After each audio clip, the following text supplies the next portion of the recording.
Et si je te disais que rien dans ta vie n'est un hasard, ni les douleurs, ni les abandons, ni les humiliations? Et si je te disais que tu as tout choisi, avant même de venir sur Terre, ton âme a passé un accord, un contrat sacré, rédigé dans une langue que seule ton essence peut comprendre, un contrat qui expliquait qui tu allais devenir, ce que tu allais traverser, et pourquoi, mais voilà, en arrivant ici-bas, tu as tout oublié, et maintenant, à travers la douleur, la solitude et les signes étranges, tu commences à te souvenir. Avant ta naissance, tu n'étais pas un corps, tu étais une âme consciente, vibrante, éternelle. Et comme chaque âme avant de s'incarner sur cette terre, tu as été amené à faire un choix sacré, celui d'expérimenter la matière, les émotions, les blessures, pour évoluer, pour guérir, pour accomplir une mission. Ce n'est pas une légende ni une théorie fumeuse, c'est un savoir ancien, que les initiés gardent secret depuis des siècles, les sages d'Afrique, d'Inde, les mystiques soufis, les chamans, les maîtres spirituels du Tibet, tous affirment que l'âme s'engage avant d'entrer dans un corps. Tu as signé un contrat spirituel, un document invisible mais puissant. Tu as accepté d'oublier qui tu étais, pour mieux te retrouver. Tu as choisi ta famille, ton lieu de naissance, ton époque, et tu as même accepté certaines douleurs. Pourquoi? Parce que tu savais qu'elles allaient forger ta lumière.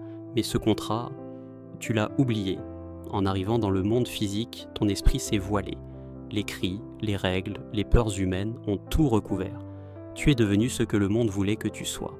Alors que toi, tu portais un rôle plus grand.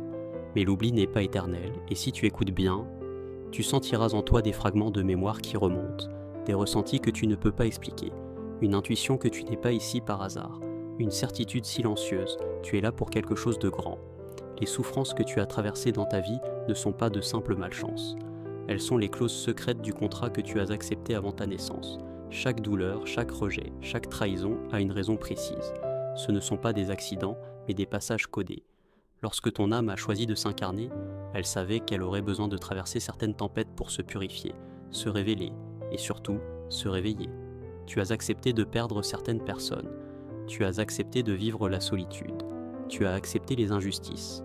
Non pas parce que tu méritais de souffrir, mais parce que ces moments allaient t'obliger à aller chercher une force que tu ne soupçonnais pas. C'est dans l'épreuve que ton feu intérieur s'allume. C'est dans l'abandon que tu découvres qui tu es vraiment. Le monde extérieur t'a peut-être dit que tu es maudit, que tu n'as pas de chance, que tu es faible, mais en réalité, ces blessures sont les preuves que tu avances dans ton contrat. Tu es en train de cocher les cases, et si ça fait mal, c'est parce que tu es en train de briser les chaînes anciennes, celles que même tes ancêtres n'ont pas pu briser. Rien n'est inutile, pas une larme, pas une nuit blanche, pas une humiliation. Tout est codé, tout est sacré, tout est prévu. La douleur n'est pas ton ennemi, elle est ton enseignante. Tu commences à ressentir des choses que tu ne peux plus ignorer. Des signes subtils mais puissants qui te poussent à chercher plus loin. Des déjà-vus répétés, des rêves vivides qui te laissent bouleverser, une attirance irrésistible pour la spiritualité. Tu te sens souvent seul, comme coupé des autres, avec cette hypersensibilité qui te fait souffrir, mais qui est en réalité un cadeau. Ce sont les premiers fragments de mémoire qui remontent à la surface. Ton âme se rappelle qu'elle a un rôle, une mission. Parfois, tu ressens une fatigue inexpliquée, une sorte de poids qui t'écrase. C'est ton corps qui lutte pour intégrer ces vérités. Tu observes des synchronicités étranges, des chiffres, des rencontres, des paroles qui résonnent trop fort pour être un hasard. Ce sont des messages, des rappels de ton contrat oublié. Tu n'es plus simplement un humain parmi tant d'autres. Tu es un élu qui commence à sortir du sommeil. Tu n'es pas fou, tu n'es pas seul, tu es en train de te réveiller. Tu as souvent ce sentiment étrange, presque douloureux, d'être un étranger ici-bas.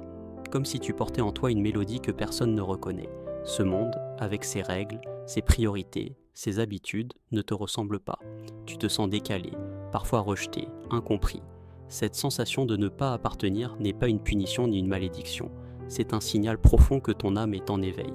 Ton contrat spirituel t'a placé dans un environnement où tu serais mis à l'épreuve, mais aussi où tu devrais te dépasser. Ce décalage, ce sentiment d'isolement, sont des marques invisibles que tu es en train de te souvenir. Ce sont les premières fissures dans le voile de l'oubli. Tu n'es pas fait pour suivre la masse, tu n'es pas fait pour rester dans l'ombre. C'est cette douleur sourde, ce mal-être latent qui te pousse à chercher des réponses au-delà des apparences. Tu ressens peut-être une attirance inexplicable pour les choses mystiques, pour les vérités cachées, pour des expériences qui dépassent la compréhension commune. Tu as l'impression que ta vérité ne peut pas être dite, que les autres ne pourraient pas la comprendre ou pire, la rejeter. Cette solitude est ton feu sacré. C'est dans cet isolement que ton âme forge sa force. Ce n'est pas facile. Parfois, Tu as envie d'abandonner, de te fondre dans la foule, de t'oublier toi-même, mais c'est précisément dans ces moments que ton contrat se rappelle à toi. Il te pousse à tenir bon, à avancer, à continuer ce chemin que tu as toi-même choisi avant ta naissance. Ne laisse jamais ce sentiment d'étrangeté devenir une cage. Il est une porte vers ton vrai destin, vers ta véritable mission.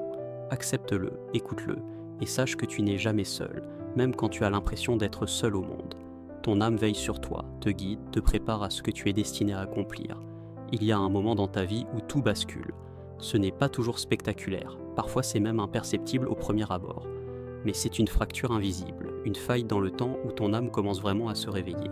Cela peut être une perte brutale, un échec, une séparation, la mort d'un proche, ou au contraire une rencontre inattendue qui bouleverse ta perception. Ce moment, tu le sens au plus profond de toi, même si tu ne sais pas encore pourquoi. C'est comme si une partie de toi, longtemps endormie, criait à présent pour qu'on l'écoute. Tu te mets à questionner ta vie, tes choix, ton environnement. Tu refuses de continuer à jouer un rôle qui ne te correspond plus. Ce réveil ne se fait pas sans douleur. C'est un combat intérieur entre l'ancien toi, celui qui se pliait aux règles du monde, et le nouveau toi, l'âme éveillée qui réclame liberté et vérité. Tu te sens parfois perdu, isolé, presque fou. Pourtant, c'est le début de ta vraie vie, car à partir de ce moment, tu refuses d'oublier. Tu acceptes de te confronter à tes peurs, à tes doutes, mais surtout tu te prépares à embrasser ta mission. Ce réveil est un cadeau, une renaissance. Même si les circonstances semblent cruelles, elles sont là pour te pousser à grandir. C'est la promesse que tu t'es faite avant de venir ici. Tu es plus fort que tu ne le crois. Ton âme commence à sortir de l'ombre, à reprendre le contrôle. Et bientôt, tu ne seras plus seulement un acteur passif de ta vie, mais le véritable auteur de ton destin. Comprendre que tu as signé ce contrat spirituel avant de naître change tout. Ce n'est plus la vie qui te submerge, mais un chemin que tu as choisi. Cette prise de conscience est le point de bascule entre la victime et le guerrier. Tu ne peux plus te voir comme quelqu'un qui subit les événements, car chaque épreuve, chaque difficulté est une étape que ton âme a acceptée pour grandir. Ce pouvoir, c'est celui de la souveraineté intérieure. Il ne s'agit pas de contrôler tout ce qui t'arrive, mais de reprendre la maîtrise sur ta manière d'y répondre. Quand tu acceptes que ta souffrance est choisie, tu cesses de lutter contre elle et tu commences à l'utiliser comme un levier. Le levier qui te propulse vers une version plus haute de toi-même. Reprendre ton pouvoir, c'est aussi comprendre que tu n'es pas seul. Ton âme a été entourée, protégée par des forces invisibles qui veillent sur ta mission. Ton contrat n'est pas une condamnation, mais un engagement sacré qui t'élève. Cela demande du courage, car la route est semée d'embûches, mais elle est aussi illuminée par la lumière de ta propre essence. À partir de maintenant, tu deviens l'artisan de ta vie. Tu choisis comment avancer, quelle bataille mener, quand te reposer et surtout comment aimer. Ta puissance n'est pas dans la domination sur les autres, mais dans la paix que tu trouves en toi. C'est cette paix qui t'ouvrira les portes de ta mission. Tout ce que tu as traversé, toutes ces souffrances et ces réveils, t'ont conduit à ce moment précis. Ce n'est pas une coïncidence si tu lis ces mots aujourd'hui. Ton contrat spirituel t'appelle à reprendre ta place, à incarner la mission que ton âme a choisie avant même ta naissance. Ce n'est pas une simple invitation, c'est un impératif. Le monde a besoin de ta lumière, de ta force, de ta vérité. Peut-être as-tu longtemps douté, cherché des signes, espéré une confirmation extérieure. Cette confirmation est là, en toi. C'est le feu qui brûle dans ta poitrine, la voix intérieure qui refuse le silence. Ta mission peut prendre 1000 formes, guérir, inspirer, protéger, créer, éveiller. Peu importe le chemin que tu choisiras, il est unique et sacré. Tu n'as plus à chercher ailleurs ce que tu portes déjà. Il est temps de cesser d'attendre, de cesser d'hésiter. Chaque instant est une nouvelle page blanche. Le contrat que tu as signé est aussi une promesse, celle d'accomplir ce que seul toi peux accomplir. L'univers te soutient, même dans l'ombre, même quand tu ne vois rien. Ce réveil est un cadeau, une responsabilité, une chance. À partir d'aujourd'hui, tu n'es plus un simple spectateur, tu es l'acteur principal de ta destinée. Alors lève-toi, marche avec confiance, car la mission commence maintenant. Maintenant que tu connais la vérité, que tu as compris ce que ton âme a choisi avant même ta naissance, il est temps d'agir. Ne laisse plus cette lumière s'éteindre sous le poids des doutes ou des peurs. Chaque jour est une opportunité de te rapprocher de ta mission. Prends un moment pour te reconnecter à toi-même, pour écouter cette voix intérieure qui te guide. Entoure-toi de ce qui élève ton esprit et éloigne-toi de ce qui te tire vers le bas. Souviens-toi, tu n'es pas seul dans ce chemin. Partage cette vérité avec ceux qui cherchent, inspire ceux qui doutent et avance avec foi. Le contrat est là, inscrit dans ta chair, dans ton cœur. Maintenant, c'est à toi de jouer. Sois l'élu, sois le guerrier, sois la lumière que ce monde attend.